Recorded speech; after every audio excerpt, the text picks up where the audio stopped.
my biggest thing is if you're going to get into sales, you need to love being around people and you need to love genuinely trying to build relationships. And I think that's wholeheartedly, that's why I started. And if that's not you, then sales may be a little bit harder for you to adapt to because you're going to kind of have to maybe force yourself to like people.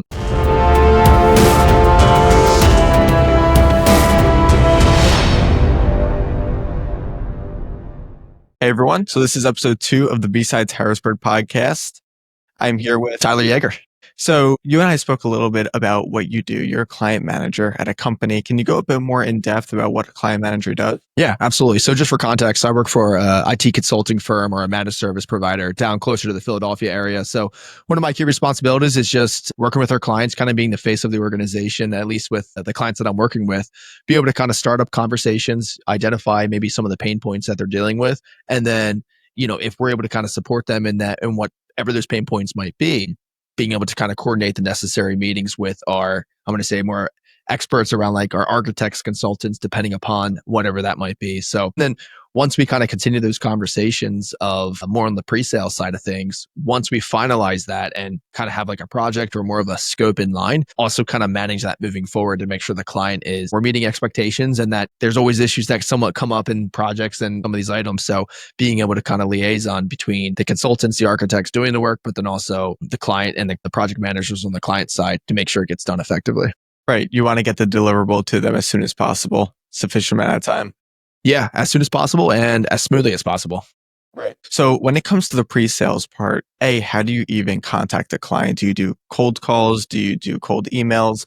Is there a process that you're supposed to be taking? And then from there, how do you go about scoping? Maybe what's a question or two that you ask the client of how you scope out different engagements? So just kind of answer the first part of that. How do we kind of get to that point? My approach is all the above. I think when it comes to understanding marketing just a little bit, there's not necessarily like one select way that is the right way. I think everyone has a set of skills that they need to lean on and they need to kind of lean into to understanding like, hey, maybe some people are really good at cold calling and really good at cold drop offs and that's their skill set. And they need to lean into that wholeheartedly. Maybe for others, they're really good on social media. Maybe there's others they're really good with doing in-person events like we're doing now. Maybe you're pretty good at like all those things, but I think it's understanding what you're good at and leveraging your skills to be able to get in front of the people that you need to. And also being able to do all these little things consistently well. So again, I'm a firm believer when it comes to marketing, it's not just one thing that's going to be the most bang for your buck. I think in marketing, you got to be able to hit someone a couple different times. And I think, whether it's a cold email, link to connect, maybe seeing them at an event, doing a drop off, just doing something where you're consistently staying in front of them, not being overly aggressive like an annoying salesperson would be, but just being professionally persistent along the way to say, hey, listen, like I'm here, I'm local, I care, I want to have a partnership with you. I think you should do business with me and I want to be able to prove that to you. And I think over time, those results will continue to pay off because people hear the sincerity and the genuine of trying to do it the right way. Just going back to your second part of your question though, once we get the conversation started, honestly, I always love just being able to take 15, 20 minutes. Obviously, if someone's willing to give me more time, I'm going to take it all I can. But for me, it's just what's top priority for them right now? What are they currently doing? I always try to understand the industry they're in, understand their business needs a little bit more, and then being able to talk on that. So just to give you a quick example, what I noticed within like the healthcare space, they have a lot of turnover, a lot of onboarding, offboarding consistently, people coming in, coming out. And a lot of organizations don't really seem to have an automated like HR onboarding process. And it's, again, pretty common within the healthcare space. So sitting down when I have conversations, maybe with a business leader, it's like, hey, what are you doing around onboarding, offboarding? And, coming in with a little bit more expertise. And that just comes from like working in a specific industry, understanding their pain points, and then being able to kind of take those stories and those similarities that you've learned from other clients and being able to like, are you dealing with this too? Right. And I think that just continues to help. Exactly. When it comes to networking, you bring up networking. So let's go into a little bit about that.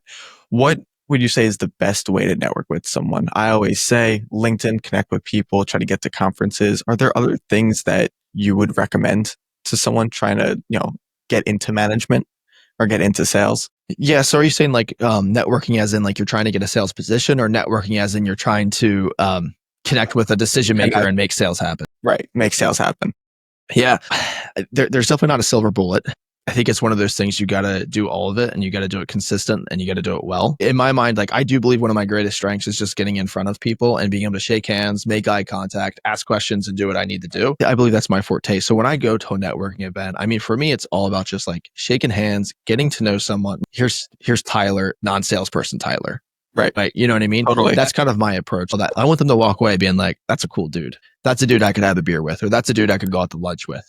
Because if I can get them to like me within the first maybe 10, 15 minutes of chatting with them as a follow-up to saying, hey, it's great meeting you. Would love to continue our conversation or would love to take that, do lunch or something. They may be willing to take that lunch with you because they think you're a cool dude. And one thing I've learned just doing this is when people like you, they're going to make time to grab coffee. They're going to make time to do lunch. I mean, everyone's busy. We all know that, but they will make time if they like you. Yeah, I mean, you have to be personable, right? You can't just be the salesy guy who just always talks about sales and company and whatever the business posture may be. You got to talk as if you're a human. That's what we are. You have to just communicate what you want, but also just talk about your outside life.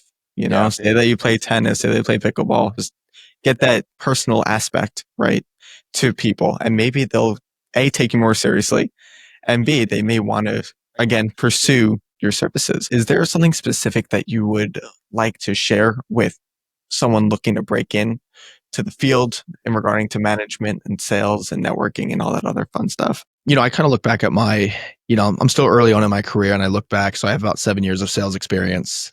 I've learned so much. Obviously, like they always say, like you're gonna have to start at the bottom. And I do think there's an element of that, but really you're gonna like, if you're trying to like pursue sales, you're trying to get into account management, like you're gonna continue to trial things out and see if you like it or not and see if it kind of fits you and what you like to do. You're going to just honestly, like those experiences is what you're going to learn from. Like, and for me, it's all about that. Like as I look through like the different jobs that I've had, it's like what I've noticed is when I was ready to kind of move on to a next role, I was able to identify the things that I didn't like and why I didn't want to continue pursuing that specific role. And then whenever you kind of take a chance on maybe doing something else, you identify the things that you want to like or that you think you could like. So, I mean, again, it's tough. My biggest thing is if you're going to get into sales, you need to love being around people and you need to love genuinely trying to build relationships. And I think that's wholeheartedly, that's why I started. I remember coming right out of high school and whatnot, being like, if there's one thing I know what I like to do, it's meet new people, build relationships and like maintain those relationships. And if that's not you, then sales may be a little bit harder for you to adapt to because you're going to kind of have to maybe force yourself to like people and force yourself to be into that. Right. Maybe a little bit extroverted. Can't be an introvert like most of us, at least in cybersecurity, very introverted. But I think failure is also inevitable. I know that a lot of people, especially in the cybersecurity industry, we're a little nervous about failure. We don't like to fail certifications. We don't like to fail when it comes to trying to get a sale. So what would you say for someone who, let's say, fails at selling a couple of times? What would you say, the selling point is for that person to try to just continue on and not give up? You're saying like if they failed in a couple different positions? Yeah, if they just continue to fail and, they can't really get the momentum to make sales for the company or however we want to really look at it, cybersecurity related wise. One thing I always try to remind myself, because when you're in sales, you're going to have highs and you're going to have lows. And the key is to always be even keeled on the highs and even on the lows. So you got to stay even keeled. I'm a big sports guy. I love to play hockey. And one thing I always kind of contributed to when you're in a slump and when you're playing hockey and you're in a slump, you're on a 10 game goal drought, right? You haven't scored in 10 games. And what do you start to do? You start gripping the stick a little tighter and you start doing things that you probably wouldn't normally do if you were scoring consistently. And they always say, go back to the basics. Go back to the basics means you're going to get in front of the net. You're going to get the dirty goals because when you get one goal, that's going to give you the confidence to keep going. And I think sales is no different. When you are in a slump, when you've had failures, when it hasn't gone the way you thought it was, go back to the basics. Go back to who you are. Go back to the multiple outreaches to people, staying consistent with it. Don't give up on that. It's easy to really start chasing and it's easy to kind of lose sight of where you need to go and what you're trying to do. But it's like, go back to the basics. Don't grip your stick as hard as what you should. Like lean into that. And that slump will eventually end. And did you have a mentor when you first started out or how did you get started in the field?